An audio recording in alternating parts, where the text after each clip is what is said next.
Hello friends, आप लोग को MG24 क्लासेस में स्वागत है। आज आप लोग का स्टार्ट होने वाला है रेल यानी ट्रेन। तो चलिए पहले उसके बारे में जानकारी लेते हैं, फिर उससे संबंधित प्रश्न को करेंगे। तो देखिए, ट्रेन जो है ये भी टाइम एंड डिस्टेंस की तरह है, सिर्फ इसमें लेंथ कभी ऐड होगा और कभी नहीं ऐड होगा। कब ऐड होगा और कब नहीं ऐड करना है वो हम लोग को जानना है। तो देखिए, डिस्टेंस इक्वल टू, इसमें भी याद रखना है कि distance equal to speed into time होता है। डिस्टेंस हमारा दूरी हो गया, स्पीड हमारा चाल हो गया, गति, और टी हो गया टाइम। ठीक है, ये डिस्टेंस किसका लेना है? ट्रेन का लेना है। और स्पीड ट्रेन का ही, टाइम कितने समय पार करता है किसी चीज को। उसी तरह स्पीड इक्वल टू कह सकते हैं डिस्टेंस बटा टाइम, और टाइम इक्वल टू कह सकते हैं आप डिस्टेंस बाई स्पीड। ठीक है, तो इस रिलेशन को याद रखना है थोड़ा सा। अगर मान लीजिए आपके पास डिस्टेंस, क्या बोले थे इससे पहले वाले लेक्चर में टाइम एंड डिस्टेंस पे, कि डिस्टेंस हमारा या तो मीटर में रहेगा या तो किलोमीटर में रहेगा। टाइम अगर मान लीजिए कि डिस्टेंस अगर मीटर में है या तो फिर किलोमीटर में है, मीटर या किलोमीटर होगा। तो और टाइम अगर यहाँ पर आपके पास सेकेंड में ले सकते हैं, मीटर होगा तो सेकेंड में होना चाहिए, किलोमीटर है तो आपके पास आवर में, या जैसा क्वेश्चन बोलेगा। अगर बोल दिया आपके पास मिनट में दिखाने के लिए तो मिनट में दिखाइएगा। ठीक है, स्पीड क्या हो सकता है? अगर आपके पास डिस्टेंस मीटर में ले रहे तो सेकेंड में टाइम लेते हैं तो मीटर पर सेकेंड दिखाने के लिए बोलता है, या तो किलोमीटर प्रति आवर में दिखाने के लिए बोलता है। अब किसी भी चीज को अगर मान लीजिए कि आपके पास कोई भी दिया हुआ स्पीड किलोमीटर प्रति आवर और उसको मीटर प्रति सेकंड में चेंज करना है, तो उसको क्या बोले थे? चेंज करने के लिए उसी वैल्यू को, जो भी हमारा एक्स है, जो भी हमारा है, उसको 5/18 से आप गुना कर दीजिएगा तो मीटर प्रति सेकंड में आ जाएगा। अगर कोई मान लीजिए कि मीटर प्रति सेकंड है और उसको किलोमीटर प्रति आवर में चेंज करना है, तो उस चीज को आप 18/5 से मल्टीप्लाई कर दीजिए, किलोमीटर प्रति आवर आ जाएगा। ठीक, यहाँ तो कोई दिक्कत नहीं होनी चाहिए क्योंकि पहले लेक्चर आप लोग पढ़ा चुके हैं। आपको थोड़ा सा ये भी याद रखना है कि जैसे मान लीजिए कि इस mm होता है, mm मतलब मिलीमीटर, सेंटीमीटर, मीटर, किलोमीटर। ठीक है, अगर आपके पास देखिए किलोमीटर से मीटर में आता है, यानी सबसे बड़ा हमारा है यूनिट क्या हुआ? किलोमीटर। तो किलोमीटर से मीटर में आएगा, बड़े से छोटे पास आइएगा, बड़े से छोटे पास आइएगा तो वो 1000 देता है। बड़ा छोटे को दे सकता है, ले नहीं सकता। तो ऐसे समझिए कि 1000 मल्टीप्लाई होता है, जैसे 1 किलोमीटर बराबर 1000 मीटर होता है, और 1 मीटर बराबर 100 सेंटीमीटर होता है, और 1 सेंटीमीटर बराबर 10 mm होता है। तो उसी तरह कह सकते हैं कि किलोमीटर अगर मीटर से आएगा तो 1000 से मल्टीप्लाई कीजिएगा, मीटर से सेंटीमीटर में आएगा तो 100 से मल्टीप्लाई कीजिएगा, और सेंटीमीटर से mm में आएगा तो 10 से मल्टीप्लाई कीजिएगा।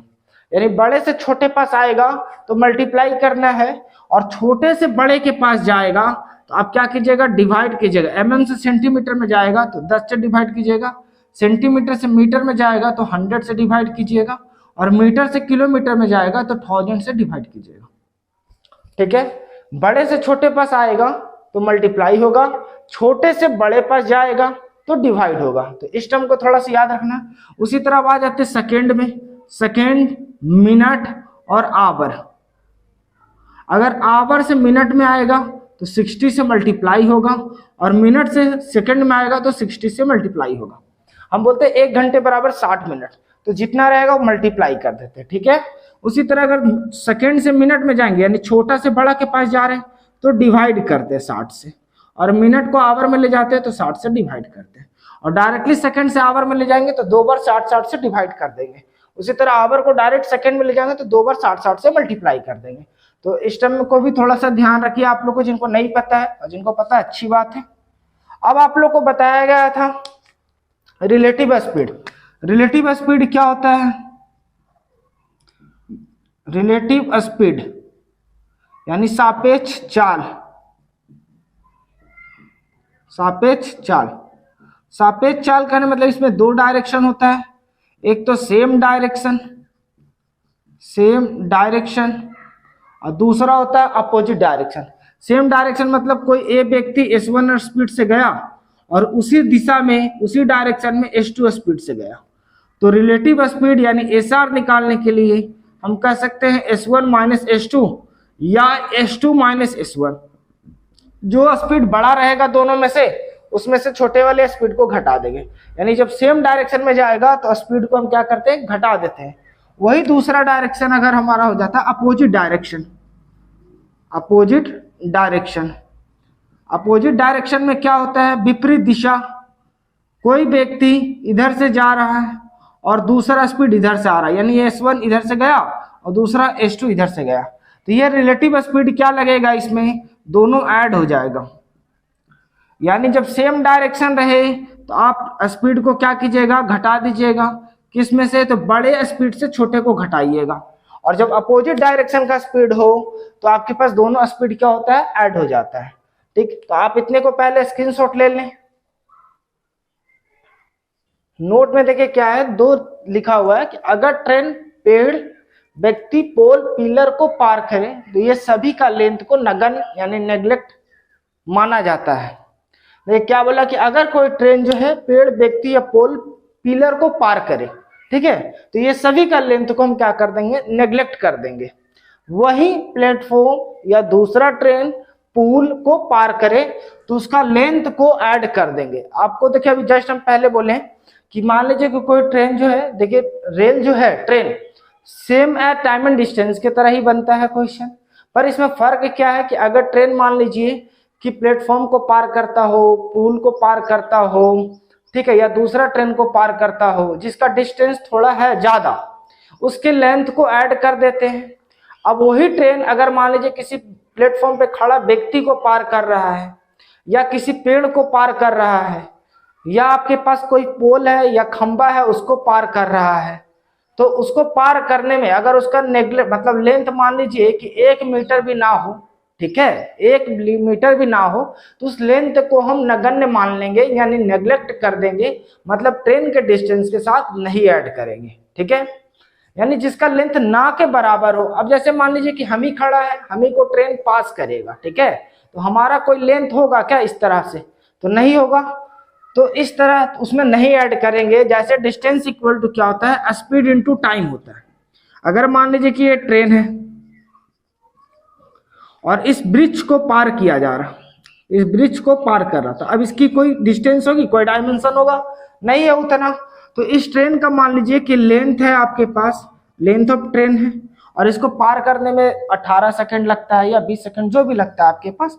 तो अगर मान लीजिए स्पीड निकालना है ट्रेन का, तो डिस्टेंस ऑफ लेंथ यानी लेंथ है ट्रेन का और इसका कोई लेंथ नहीं होगा, तो इसलिए उसको कुछ नहीं ऐड करेंगे, और जितने टाइम में पार किया। अगर वही ट्रेन एक ब्रिज को पार करता है या दूसरा ट्रेन आ रहा है उसको पार करता है, या दूसरा ट्रेन खड़ा है, एक प्लेटफॉर्म पे खड़ा है और इसका कोई लेंथ होगा, ये खड़ा है, ठीक है, ये चल नहीं रहा, ये दूसरा लेंथ है, तो आपके पास उसका स्पीड निकालेंगे। अगर ये सेकंड केस हम बोल रहे हैं दूसरा, कि अगर यही ट्रेन दूसरे ट्रेन को पार करता है जो कि प्लेटफॉर्म पे खड़ा है और उस ट्रेन का लेंथ L2 है, तब इस ट्रेन का स्पीड क्या हो जाएगा, तो L1 मतलब फर्स्ट ट्रेन प्लस दूसरे ट्रेन का लेंथ और बटा टाइम, जितने सेकंड में पार करता है या जितने मिनट में पार करता है या जितने घंटे में पार करता है, जो भी समय लेता है वो। अगर यही ट्रेन किसी पुल को पार करता है तो इस ट्रेन का लेंथ लेंगे और उस पुल की लंबाई लेंगे, यानी टोटल डिस्टेंस को बताएगा और divisible by time equal to speed को बताता है। बस खाली आपको याद रखना कि स्पीड इक्वल टू डिस्टेंस बटा टाइम। डिस्टेंस कब ऐड होगा, जब कोई ट्रेन किसी ट्रेन को पार करे या पुल को पार करे या ब्रिज को पार करे या प्लेटफॉर्म को पार करे जिसकी लेंथ ज्यादा हो, ठीक है, तो उसका लेंथ ऐड कर देंगे। बस इतना ध्यान रखना आपको। तो चलिए अब और भी कॉन्सेप्ट लेके आते हैं, सभी कंडीशन को समझते हैं। पहला देखिए कंडीशन क्या बनाओ कि एक ट्रेन है जिसकी लेंथ ऑफ ट्रेन हम लिखते हैं और एक पेड़ है, तो इस पेड़ को पार करता है, ठीक है, तो रिलेशन क्या बन सकता है। तो मान लीजिए कि इस ब्रिज को पार करने में कोई ना कोई तो समय लगा होगा। तो सबसे पहले हम लोग को पता है कि distance equal to speed into time होता है। तो हम आप लोग को नोट में लिखवाएं कि अगर पेड़ हो, व्यक्ति हो या कोई भी छोटा सामान खंबा उम्बा हो, उस चीज़ को पार करे तो उसका कोई लेंथ नहीं ऐड होता है। तो डिस्टेंस क्या हो जाएगा, लेंथ ऑफ ट्रेन हो जाएगा, और स्पीड यानी स्पीड ऑफ ट्रेन, मान लीजिए ट्रेन चल रहा है तो उसका कोई स्पीड होगा ट्रेन का, तो स्पीड ऑफ ट्रेन और इनटू जितना समय लगता है। तो ये हमारा रिलेशन हो गया, ठीक है, क्योंकि इस ब्रिज का कोई लेंथ नहीं होगा इसलिए इसमें लेंथ ऐड नहीं हो रहा। अब दूसरे केस में आते हैं कि ये ट्रेन है यानी लेंथ ऑफ ट्रेन, इस ट्रेन कोई ना कोई स्पीड से चलता हो तो स्पीड ऑफ ट्रेन कह दे रहे हैं हम। और यहाँ पर मान लीजिए कि ब्रिज हो या प्लेटफॉर्म है या टनल, मतलब गुफा हो, ठीक है। कभी कल जैसे आप ट्रेन से सफ़र करते हो तो गुफा को पार करता है, या प्लेटफॉर्म को पार करे, या ब्रिज को पार करे, पुल को पार करे, ठीक है। तो इसका कोई लेंथ होगा, तो इसका डिस्टेंस हम क्या लेंगे सर? तो डिस्टेंस के लिए लेंथ ऑफ ट्रेन प्लस जो भी हमारा जैसे ब्रिज हो, प्लेटफॉर्म है या टनल है, उसका भी लेंथ ऐड हो जाता है, ये तो टोटल डिस्टेंस हो गया, इक्वल टू स्पीड, यानी distance equal to speed into time. Speed किसका है यहाँ पर? ट्रेन का स्पीड, ठीक है, और इंटू टाइम, जितने समय में इसको पार करता है। तो ये दूसरा रिलेशन हुआ। इसी तरह सभी रिलेशन को समझेंगे। अब देखिए तीसरा केस में कि ये ट्रेन है और यहाँ पर 2 पर्सन यानी 2 व्यक्ति बनाया गया है। ड्राइंग तो उतना अच्छा नहीं होगा पर समझना है आप लोग को कि 2 व्यक्ति बनाए गए हैं और एक दोनों देखिए यहाँ पर स्पीड ऑफ मैन को दर्शा रहा, ये भी स्पीड ऑफ मैन को दर्शा रहा, और यहाँ लिखे फर्स्ट केस यानी सेम डायरेक्शन, यहाँ पर अपोजिट डायरेक्शन। सेम डायरेक्शन कहने का मतलब कि जिधर ट्रेन जा रहा उधर व्यक्ति भी चल रहा है, और इधर ट्रेन चल रहा पर व्यक्ति इसका अपोजिट आ रहा, तो इसलिए यहाँ अपोजिट डायरेक्शन लिखा गया है और इसके लिए सेम डायरेक्शन लिखा गया है। मतलब जिधर ट्रेन जा रही है उधर व्यक्ति भी जा रहा है, और ये जिधर ट्रेन जा रही है उसकी अपोजिट में, मतलब जिधर से ट्रेन चली और उधर से व्यक्ति आ रहा है, ठीक है। तो दोनों केस में पढ़ते हैं। सबसे पहले पहला केस, इसका फर्स्ट केस, कि अगर दोनों का सेम डायरेक्शन हो। अब जब हम बोले कि आपके पास पेड़, व्यक्ति या पोल या खंबा या किसी चीज़ को पार करता है जिसका लेंथ ना के बराबर हो, उसका लेंथ नहीं ऐड होता है, तो यहाँ पर डिस्टेंस आपके पास क्या होगा? तो distance length of train distance equal to speed into time. अब यहाँ पर दोनों का सेम डायरेक्शन है, जिस डायरेक्शन में ट्रेन चल रही है उसी डायरेक्शन में व्यक्ति भी चल रहा है, तो बोला जा रहा है कि कोई ट्रेन का स्पीड है, उस व्यक्ति को पार करने में इतना समय लग रहा है, तो ट्रेन की लंबाई क्या है? तो वही ट्रेन की लंबाई equal to speed of train. अब यहाँ सेम डायरेक्शन है तो सेम डायरेक्शन में आपके पास स्पीड क्या होता है? घट जाता है, तो स्पीड ऑफ मैन और इंटू जितना समय लग रहा। दूसरा केस में आ जाते हैं, ये आपके पास अपोजिट डायरेक्शन है, तो length of train equal to क्या होगा? Speed of train plus speed of man into time. क्योंकि अपोजिट डायरेक्शन है तो अपोजिट डायरेक्शन में स्पीड क्या होता है? ऐड हो जाता है, ठीक है, और सेम डायरेक्शन में स्पीड क्या होता है? घट जाता है, क्योंकि व्यक्ति भी चल करके आ रहा है, तो जो भी इसका स्पीड होगा वो हमारा घट जाएगा इससे, ठीक है। और भी कुछ इसमें केस है, उसको लेकर के आते हैं, आप इसे स्क्रीनशॉट ले लें। नेक्स्ट केस को देखते हैं क्या है। देखिए ये जो ट्रेन है, पहली ट्रेन S1 स्पीड से चल रही है और दूसरा ट्रेन है वो भी S2 स्पीड से चल रहा है, और S1 स्पीड जो है S2 से ग्रेटर देन यानी अधिक है। तो इसमें बोला कि पहली ट्रेन दूसरी ट्रेन को कब पार करती है, और दोनों यहाँ देखिए ट्रेन सेम डायरेक्शन में है, ठीक है। तो जब ट्रेन को पार करना है तो डिस्टेंस इक्वल टू क्या होता है? Speed into time, speed into time. तो अब यहाँ पर हम क्या बोले थे कि अगर ट्रेन को पार करे या ब्रिज को पार करे, प्लेटफॉर्म को पार करे या टनल को पार करे, तो उसकी लेंथ को ऐड कर देते हैं क्योंकि उसका लेंथ अधिक होता है। तो डिस्टेंस में क्या हो जाएगा? दोनों लेंथ ऐड हो जाएगा, तो L1 प्लस L2। अब डिस्टेंस इक्वल टू स्पीड। अब यहाँ स्पीड कौन सा लगेगा? रिलेटिव स्पीड, क्योंकि दोनों यहाँ पर रनिंग में है, ठीक है, दोनों यहाँ पर रनिंग में, तो S1 स्पीड यहाँ पर S2, और दोनों क्या है? सेम डायरेक्शन है, तो सेम डायरेक्शन में क्या होगा? स्पीड हमारा घटता है, और अपोजिट डायरेक्शन में स्पीड क्या होता है? ऐड होता है। तो दोनों सेम डायरेक्शन में है, तो दोनों में से जो भी बड़ा होगा बड़े में से छोटे वाले को घटाएंगे। तो हम यहाँ लिख चुके हैं कि S1 जो है S2 से बड़ा है, तो S1 में से S2 को घटाएंगे।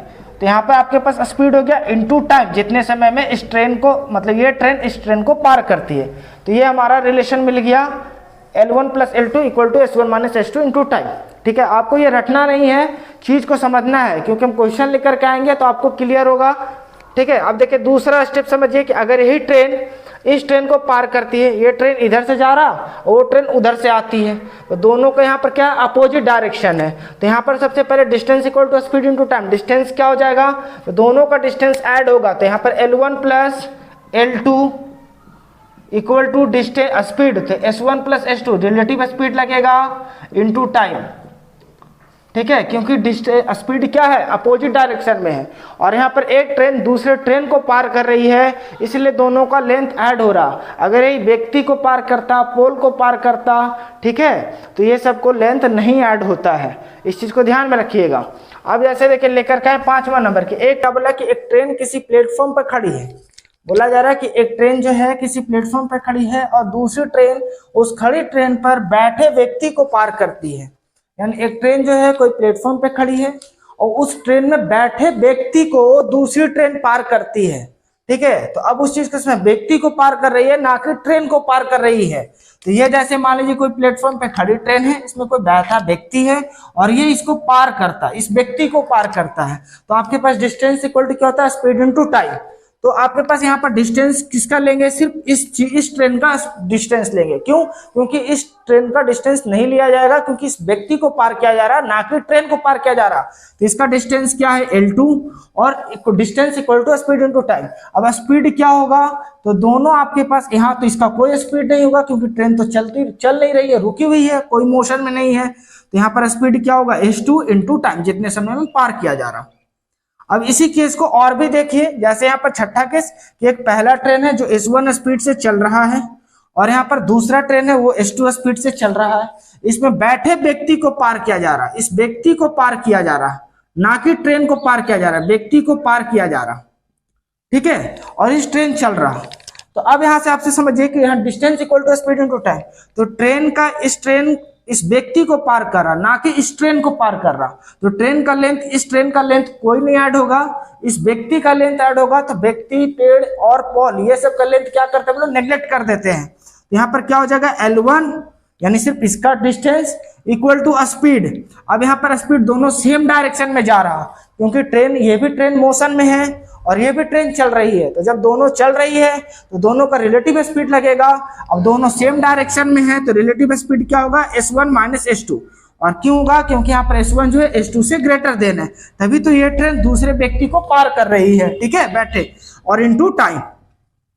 अगर मान लीजिए इसी में देखिए दूसरा केस कि अगर ये ट्रेन इस स्पीड से चल रही है, S1 स्पीड से, उधर से दूसरा ट्रेन S2 स्पीड से आ रहा है और यही ट्रेन इस व्यक्ति को पार कर रहा है, बैठे हुए को। तो इसका भी तो कोई लेंथ होगा, इस ट्रेन का कोई लेंथ होगा, पर इस ट्रेन का कोई लेंथ नहीं ऐड होगा क्योंकि व्यक्ति को पार किया जा रहा। यहाँ पर L1 यानी पहले वाला ट्रेन, ठीक है, और स्पीड क्या लगेगा, relative speed S1 plus S2 into time.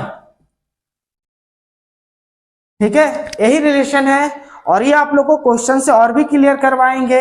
आप पहले इसे स्क्रीनशॉट ले लें।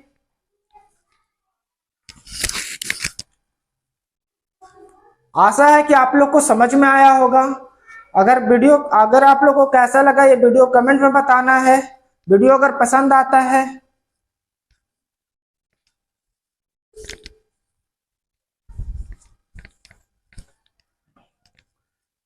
आशा है कि आप लोग को वीडियो समझ में आया होगा।